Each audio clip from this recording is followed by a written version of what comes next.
ভোরের আলো এখনো পুরোপুরি ফোটেনি। জানালার শাঁসি বেয়ে নেমে আসছে রাতভর ঝরা বৃষ্টির শেষ ফোঁটাগুলো, টুপটুপ টুপটাপ করে। আজকের আকাশটাও সারা রাত কেঁদে কেঁদে ক্লান্ত হয়ে গেছে। এখন শুধু শেষ কয়েকটা অশ্রু ঝরিয়ে দিচ্ছে এই বাড়িটার বুকে। ঘরের ভেতরটা আবছা ভেজা মাটির সোদা গন্ধে ভারী হয়ে আছে। আর সেই গন্ধের সঙ্গে মিশে আছে এক অজানা আতঙ্কের নিঃশ্বাস। নাঝা ধীরে ধীরে চোখ মেলে তাকায়। চোখের পাতাগুলো ভারী হয়ে আছে মনে হচ্ছে। কেউ গলিত সীসা ঢেলে দিয়েছে তার চোখের পাতায়। তার আবছা দৃষ্টির সামনে প্রথমেই ভেসে ওঠে একটা মুখ, তৌসিরের মুখ। ঠিক তার মাথার কাছটায় বসে আছে তৌসির। চুল এলোমেলো, চোখ লাল, কপালে চিন্তার গভীর ভাঁজ। মনে হচ্ছে সারা রাত এক ফোঁটাও ঘুমায়নি। ঠোঁটের কোণে শুকিয়ে যাওয়া উদ্বেগের ছাপ। আর চোখের নিচে গাঢ় হয়ে আসা কালি বলে দিচ্ছে ভেতরে ভেতরে কতটা ঝড় বয়ে গেছে তার উপর দিয়ে। নাজার বুকটা ধক করে ওঠে। ওর ভেতরটা কেঁপে যায় অজানা এক ভয়ে।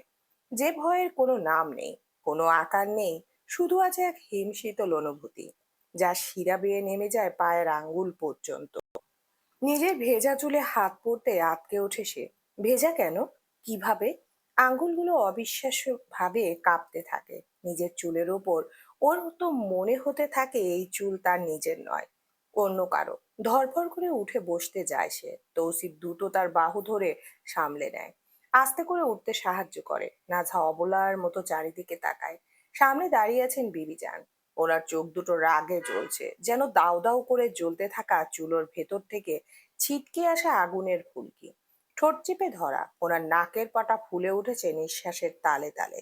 বাইরে এখন ফজরের আজান ভেসে আসছে। আসসালাতু খায়রুন মিনান নাওম। বনের বাতাসে মিশে গেছে সেই সুর, কাঁপিয়ে দিচ্ছে গোটা বাড়িটাকে। আসলে গত রাতে নাঝা যা যা দেখেছিল সবই ছিল তার ভ্রম, নিছকই ভ্রম। মানসিক চাপে তার অবস্থা এমন এক জায়গায় পৌঁছে গেছে যে ভ্রম দেখতে দেখতে সে সত্যি সত্যি বাইরে বেরিয়ে গিয়েছিল। নেমে গিয়েছিল পুকুরের ঠান্ডা জলে। মনে হয়েছিল তার তার কেউ তাকে ডাকছিল সেই জলের গভীর থেকে। একটা চেনা অথচ অজানা কণ্ঠ। তার মনে হচ্ছিল সেখানে অপেক্ষা করছিল তার সব যন্ত্রণার অবসান। একটা অন্ধকার অথচ শান্ত পরিণতি। ভাগ্য ভালো ঠিক সেই মুহূর্তে তৌসিরের ঘুম ভেঙে যায়। পাশে নাজহাকে না দেখে যান হাতে নিয়ে ছুটে বেরিয়ে আসে সে। ঝুম বৃষ্টির ভিতর চারিদিকে চোখ বুলাতে দেখতে পায় পুকুরের পাড়ে পড়ে আছে নাজহার ওড়না। কাদায় মাখা ভেজা এলোমেলো এক টুকরো পানহীন কাপড়, যা তার মালিককে ছেড়ে দিয়ে এসেছে ওই কালো জলের কাছে। বুকটা ছ্যাদ করে ওঠে তৌসিরের। সে সেদিকে ছুটে গিয়ে দেখে নাজা ডুবে যাচ্ছে আস্তে আস্তে। পানির উপর শুধু চুলগুলো ভেসে আছে, কালো শ্যাওলার মতো ছড়িয়ে ছিটিয়ে। বারবার ডেকেও সাড়া পায় না সে। নাম ধরে চিৎকার করে নাঝা নাঝা, কিন্তু সেই ডাক বৃষ্টির শব্দে চাপা পড়ে যায়, হারিয়ে যায় ঝড়ো হাওয়ার দাপটে। শেষে যখন তৌসির ওকে টেনে তুলে আনে, ততক্ষণে নাঝা জ্ঞান হারিয়ে ফেলেছে। ঠোঁট নীল, হাত পা বরফের মতো ঠান্ডা ছিল। তার বুকে কান পেতে শ্বাসের আভাস খুঁজছিল তৌসির। সেই কয়েকটা সেকেন্ড তার কাছে মনে হয়েছিল কয়েক যুগ। তৌসিরের তো মনে হচ্ছিল গোটা একটা জীবন কেটে গেছে সেই কয়েক মুহূর্তে। এতক্ষণে জ্ঞান ফিরেছে নাঝার। বিবিজান দাঁত চেপে গর্জে ওঠেন, কণ্ঠস্বরে ওনার বিষ। শোনো মাগি, পেটের বাচ্চাটা মারার জন্য উঠে পড়ে লেগেছিস যে মাঝরাতে গিয়ে পুকুরে ডুব দিয়েছিস। এ বলে তিনি নাঝাকে মারতে এগিয়ে আসেন। তৌসির সিটকে এসে নাঝাকে নিজের বুকের ভেতর টেনে নেয়, শক্ত করে আগলে রাখে। মনে হচ্ছে একটা ভাঙা পাখির ছানাকে আগলে রাখছে কোনো শিকারীর থাবা থেকে। হাত দিয়ে নাঝাকে আড়াল করে সে বিবিজানকে বলে, আমি বুঝেছি, তুমি মাইরো না ওরে। বিবিজান একথা শুনে রাগে চিৎকার করে ওঠেন, তুই এইসবের লাগে খালি তুই দায়ী। ওরে লাই দিয়ে মাথায় তুলতাছোস খালি তুই। এ বলে তিনি তড়িৎ গতিতে ঘর থেকে বেরিয়ে যান। নাঝার শরীরটা বড় দুর্বল, গলা দিয়ে কথা সরছে না। তাও সে সর্বশক্তি জড়ো করে তৌসিরকে দূরে ঠেলে দিতে দিতে কেঁপে কেঁপে বলে, সরুন, ঘেন্না লাগছে আমার। তিনটি শব্দ বলল নাঝা, অথচ প্রতিটি শব্দ এক একটা ছুরি, যা সরাসরি বিঁধে যায় তৌসিরের বুকে। গভীরে, আরো গভীরে, যেখানে রক্তও ঝরে না, শুধু একটা নিঃশব্দ যন্ত্রণা জমা হতে থাকে। তৌসির নাঝাকে ছেড়ে দেয়। তার চোখে সেই নরম ভাবটা মুহূর্তেই উবে যায়। সেখানে জায়গা নেয় এক রক্ষম পাথুরে দৃষ্টি। যে দৃষ্টি নাজহার মুখের উপর স্থির রেখে দাঁত চেপে সে বলে ওঠে, আমার বাচ্চার কোনো ক্ষতি হইলে সিনাল, তোমার সাওয়া ফার্মও আমি। অনেক বুঝাইছি, তারপর তুই কোন দুঃখে রাত 12টায় পুকুরে মরতে গেলি। সাহস বেশি বেড়ে গেছে, শিক্ষা হয় নাই। লাশ একটা দেখা হয় নাই, আরো দেখতে চাস? কথাগুলো শুনে নাজহার সারা শরীর জ্বলে ওঠে। বুকের ভেতরটা মনে হচ্ছে প্রায় কেউ আগুন দিয়ে পুড়িয়ে দিচ্ছে। ধীর, খুব ধীরে, ইঞ্চি ইঞ্চি করে নাজহার মন চায় অনেক কিছু বলতে, চিৎকার করতে, সব ভেঙে চুরমার করে দিতে। সে বলতে চায়, আমি তো মরতেই চেয়েছিলাম, আপনারা আমায় বাঁচিয়েছেন, কেন বাঁচিয়ে এনেছেন। কিন্তু আফসোস, সে বলতে পারে না। দুর্বলতার মতো দুর্বল লতার মতো বালিশে মাথা এলিয়ে দিয়ে অন্যদিকে মুখ ফিরিয়ে শুয়ে পড়ে সে। তার সারা শরীর ব্যথায় টনটন করছে। শরীরের প্রতিটা হাড় আলাদা আলাদা করে কাঁদছে নিজের নিজের ভাষায়। নাসা নিশ্চল হয়ে যায়, তার চোখের কোণ বেয়ে নিঃশব্দে গড়িয়ে পড়ে এক ফোঁটা পানি। তৌসির বোধহয় বুঝতে পারে নাজহার অবস্থা, তাই আর কথা না বাড়িয়ে দ্রুত নিচে নেমে আসে। মাকে এক বাটি স্যুপ বানিয়ে দিতে বলে। মা স্যুপ বানিয়ে দিলে সেটা হাতে নিয়ে ছুটে আসে ঘরে। ঘরে ঢুকে দেখে নাজা ঠিক আগের মতোই পড়ে আছে, নিথর রূপে, পাথরের মূর্তির মতো। শুধু মাঝে মাঝে ওর কাঁধটা একটু কেঁপে উঠছে, যা থেকে বোঝা যায় ওর ভিতরে এখনো কান্না চলছে নিঃশব্দে। একটা চাপা কান্না, যা বাইরে আসতে চেয়েও আসতে পারছে না। তৌসির খাটপাশের উপর স্যুপের বাটিটা রেখে বলে, উঠ, উঠে খাইয়া নে। নাজহা কোনো উত্তর দেয় না। তৌসির এবার ঠান্ডা গলায় একটা স্বর এনে বলে, নাজহা, আমারে জোর করতে বাধ্য করিস না, চুপচাপ উঠে বস। নাজহা ছোট্ট করে জবাব দেয়, খাবো না এখন। তাহলে কখন খাবি? কথা কইতে পারতুসোস না? ওঠ, উঠা খা। নাজহা সেই আগের মতো বলে, খাবো না এখন। তৌসির আর সহ্য করতে পারে না, নাজহার কাছে গিয়ে ওকে টেনে তুলে বসিয়ে দেয়। নাজহার নিজের শরীর থেকে তৌসিরের হাত ছাড়িয়ে নিতে নিতে কেঁপে কেঁপে বলে, ছাড়ুন, আমায় ছুবেন না, ঘেন্না লাগে আপনার ছোঁয়া আমার। কথাগুলো প্রায় বাতাসে ভেসে এসে চাবুকের মতো আছড়ে পড়ে তৌসিরের গালে। কিন্তু সেই আঘাত সে গিলে নেয়, যেমন সমুদ্র গিলে নেয় হাজারো নদীর পানি, অথচ মুখ ফুটে কিছু বলে না। তৌসির এবার কিছুটা ধমকে ওঠে, সাওয়া লাগে তোমার, বলেই সুপের ট্রেটা নাজহার দিকে এগিয়ে দেয়। নাজহা বারবার বরাবরই স্যুপ অপছন্দ, আর এখন তো সেটা বিষ মনে হচ্ছে। বাটির ভেতর থেকে উঠে আসা ধোঁয়াটাও তার গলা চেপে ধরছে, একটা অদৃশ্য ফাঁসের মতো। সে চুপ করে বসে থাকে, স্যুপ হাতেই দেয় না। তৌসিফ ভুরু কুঁচকে জিজ্ঞেস করে, কি হয়েছে, খাস না কেন? নাজা ফিসফিস করে বলে, খাবো না। তৌসিরের রাগ চরচর করে বাড়তে থাকে, তবু নিজেকে কোনো মতো সামলে বলে, স্যুপ খাবি না, তাহলে অন্য কিছু দিব না। খাবো না। খাইতে হবে, এনার্জি কেমনে পাবি? খাবো না। বারবার এক কথা শুনে এবার তৌসিরের ধৈর্যের বাঁধ ভেঙে যায়, সে ধমকে ওঠে, এক কথা বারবার চুদাস না সিনাল, নে খা তাড়াতাড়ি। নাজার ভেতরটা রাগে ফুঁসে ওঠে, সমস্ত শক্তি এক করে সুপের বাটিটা এক ঝটকায় ধাক্কা দিতে যায় সে, কিন্তু তার আগেই তৌসির ট্রেটা নিজের হাতে তুলে নেয়। কণ্ঠে বরফের মতো ঠান্ডা একটা স্বর এনে বলে, খাবি না তো তাহলে সারাদিন না খেয়ে থাকবি, বুঝে নিস। এ বলে তৌসির গটগট করে বেরিয়ে যায়। দরজা দরজাটা খোলাই থাকে। ঠিক তখনই বালিশের পাশে রাখা নাজহার মোবাইলটা বেজে ওঠে। স্ক্রিনে নামটা দেখে তার বুকটা মোচড় দেয়। ফাইজান কল দিয়েছে। নাজহা হন্তদন্ত হয়ে ফোনটা হাতে তুলে কানে চাপে। ওপাশ থেকে ফাইজানের চিন্তিত গলা ভেসে আসে, হ্যালো মনি, শুনছো? মাস্টার ভাইকে না পাওয়া যাচ্ছে না গতকাল থেকে। সবাই ধরে নিয়েছে কেউ গুম করে ফেলেছে। আমরা অনেক খুঁজতেছি, কিন্তু পাচ্ছি না। নাজহার ভাতিজা ভাতিজি, ভাগনা ভাগ্নিরা ওকে মনি বলে ডাকে। আর বয়সে ছোট দাদা নানারা, মানে নাজহার চাচাদের, সবাই ডাকে ভাই। এই ছোট ছোট ডাকনামগুলোতে লুকিয়ে আছে একটা গোটা পরিবারের ভালোবাসার ইতিহাস। আর যে ইতিহাস এখন একটু একটু করে রক্তে ভিজে যাচ্ছে। মাস্টার চাচু নামটা কানে যেতে নাজহার বুকটা মরচে ওঠে। নিজের অজান্তে ফুপিয়ে কেঁদে ওঠে সে। কারণ সে যে জানে তার চাচ্চু আর নেই, কোনোদিন আর ফিরবে না। সেই মুখটা, সেই হাসি হাসি মুখটা শুধু স্মৃতিতে থাকবে, আর কোথাও না।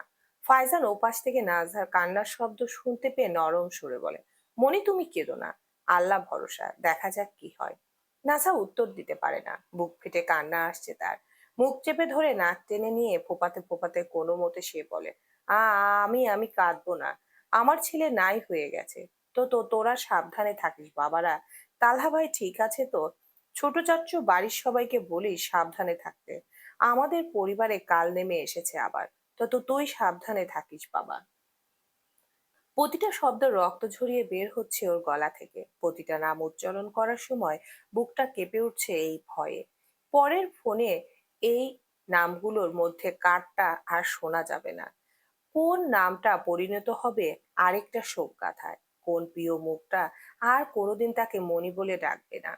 ফাইজান নিজের মণিকে এভাবে ভেঙে পড়তে দেখে শান্ত করার চেষ্টা করে। মণি, রাতে তোমার দাদি শাশুড়ি ফোন দিয়েছিলেন, বলেছে তুমি নাকি প্রেগনেন্ট।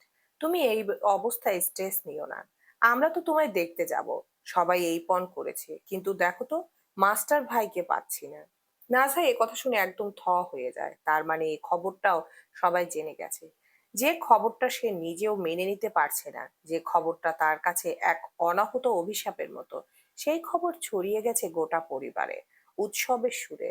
যে গর্ভে সে নিজেই আশ্রয় দিতে চায় না, সেই গর্ভের জন্য পরিবারের লোকজন খুশিতে মেতে উঠেছে। কি নিদারুণ পরিহাস তার নিয়তি। নাজা কোনো রকমে নিজেকে সামলে নিয়ে ছোট্ট গলায় বলে, শোন, এখন আসতে হবে না। মাস্টার চাচুর খোঁজ কর সবাই। আর তুই একা একবার আসিস পারলে আমায় দেখতে। আমার শরীরও ভালো না। মাস্টার চাচুর খোঁজ কর। এই ভয়াবহ মিথ্যাটা বলতে গিয়ে নাঝার গলা কেঁপে ওঠে। কিন্তু কি করার আছে তার? এই মিথ্যাটা তাকে বলতেই হবে, নয়তো ওরা একে একে সবাইকে মেরে ফেলবে। ওই হায়নাগুলো যাদের হাতে তার চাচ্চুর রক্ত লেগে আছে, তারা থামবে না যতক্ষণ না পুরো পরিবার শেষ হয়। সত্যিটা তার পরিবারের সর্বনাশ ডেকে আনবে, আর মিথ্যাটা শুধু তার নিজের আত্মাকে পোড়াবে। দুইয়ের মধ্যে দ্বিতীয়টাই বেছে নিতে হবে তাকে। বেছে নিতে হচ্ছে প্রতিদিন, প্রতি মুহূর্তে। ফাইজান ওকে নিজের খেয়াল রাখতে বলে ফোন রেখে দেয়। নাজা ধীরে ধীরে ফোনটা নামিয়ে রাখে। তার হাতটা কাঁপছে, ঠোঁট কাঁপছে, তার বুকের ভেতরটা কাঁপছে। সমস্ত পৃথিবীটাই মনে হচ্ছে কাঁপছে তার চোখের সামনে, একটা ভূমিকম্পের মতো, যা শুধু সেই অনুভব করছে, আর কেউ না। এত যন্ত্রণা সে আর নিতে পারছে না। হাঁটুতে মুখ গুজে চুলগুলো শক্ত করে আঁকড়ে ধরে ফুপিয়ে কেঁদে ওঠে সে। কান্নার শব্দে কেঁপে ওঠে তার সরু কাঁধ, ঠিক একটা ভাঙা ডালে বসা পাখির মতো। নাঝার চুলের গোছা মুঠোয় ধরা, তার আঙ্গুলের ফাঁক দিয়ে গলে পড়ছে ভেজা চুল। আর তার সঙ্গে গলে পড়ছে এক অপ্রকাশ্য কান্না, যা পৃথিবীর কাছে অজানাই থেকে যাবে।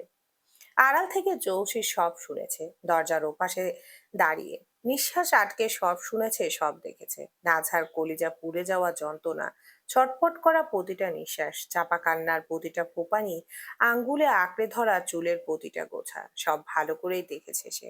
অথচ দেখেও তার কিছু করার নেই। দরজার চৌখাটে হাত রেখে মাথা নিচু করে দাঁড়িয়ে থাকে তৌসিফ। তার বুকের ভেতরটায় কোথাও একটা পাথর চাপা পড়ে আছে, যা সে কাউকে দেখাতে পারছে না।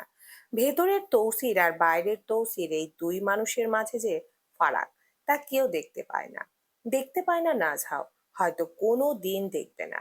হয়তো এই দুই তৌসিরের মাঝখানের দেয়ালটা এতই পুরো, এতই অভেদ্য, যেটা যে সেটা ভাঙার আগেই তাদের গল্পটা শেষ হয়ে যাবে।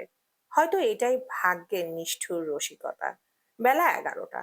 আকাশের ঠিক মাঝখানে সূর্যটা এক প্রকাণ্ড আগুনের গোলা হয়ে ঝুলে আছে, যেখান থেকে অবিশ্রান্ত ঝরছে অসহ্য তপ্ত রোদের খরতাপ। শিকদার কুঠিরের চারপাশের প্রকৃতি আজ উত্তাপে খা খা করছে। চারিদিকের বাতাস মনে হচ্ছে এক নিদারুণ আগুনের হালকা। তীব্র গরমে গাছের একটা পাতাও নড়ছে না।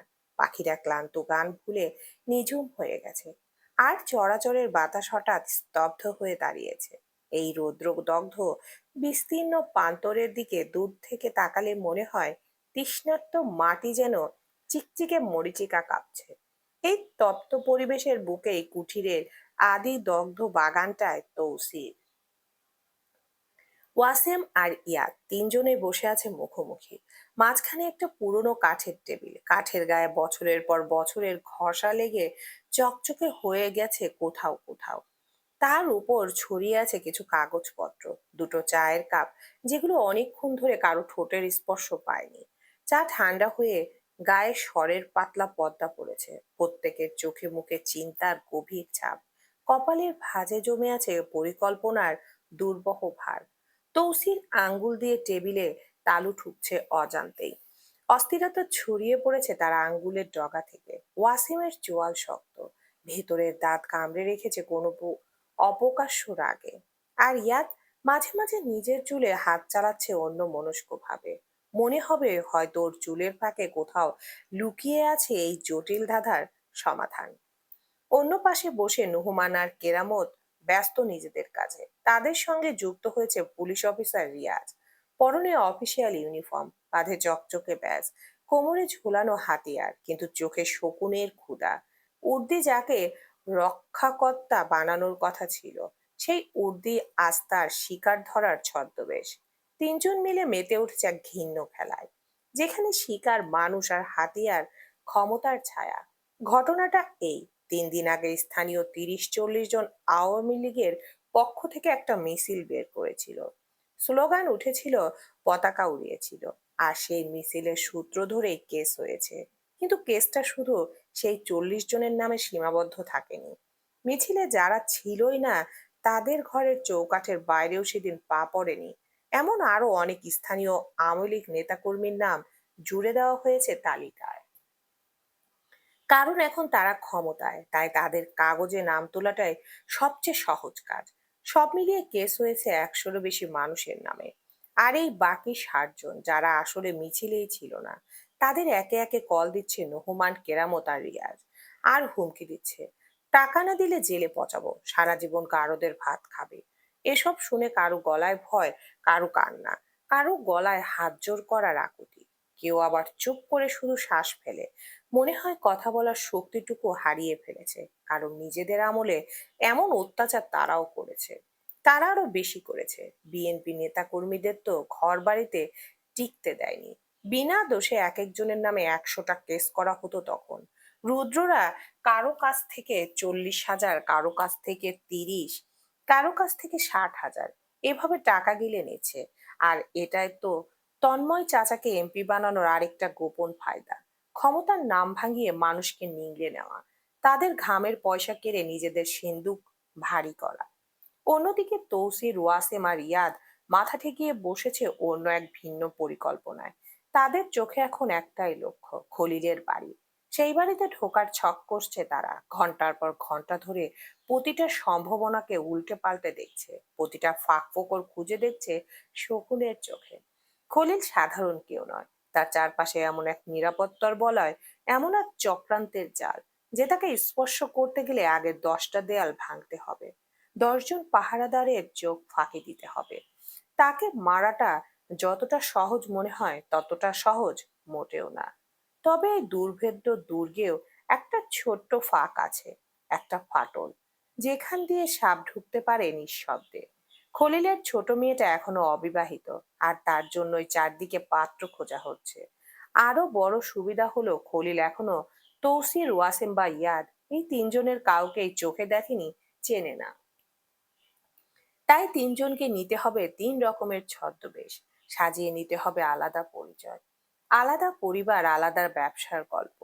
সব মিলিয়ে এক পুরো দোস্তর নাটক, যার প্রতিটি সংলাপ মুখস্থ করতে হবে জলের মতো। প্রতিটি অভিব্যক্তি হতে হবে নিখুঁত, প্রতিটি হাসি, প্রতিটি দৃষ্টি, প্রতিটি কাঁধ ঝাঁকানো পর্যন্ত হিসেব করা। তবেই ঢোকা যাবে সেই কেল্লায়। বিবিজান এই বুদ্ধিটাই দিয়েছেন, কারো মাধ্যমে খলিলের মেয়ের জামাই হওয়ার সম্বন্ধ নিয়ে যেতে। বলা যতটা সহজ, করা ততটাই কঠিন। কারণ এটা এক কথায় প্রায় অসম্ভব এক কাজ। কারণটাও স্পষ্ট, তারা 3জনই বিবাহিত। তৌসির এক মুহূর্তে কোথাও যেতে পারবে না, কারণ নাজহার দিকে চোখ রাখতে 24 ঘন্টা, নাজহার দিকে চোখ রাখতে হবে 24 ঘন্টা। ও কখন কি করে বসে তার কোনো ঠিক ঠিকানা নেই। ওর মনের গতি প্রকৃতি ঝড়ের চেয়েও অনিশ্চিত। তৌসির হতাশ গলায় বলে ওঠে, আচ্ছা, আমরা নাটক তো সাজালাম, কারণ আমাদের পক্ষে সাজানো সম্ভব, কিন্তু বিয়াটা করবো কে?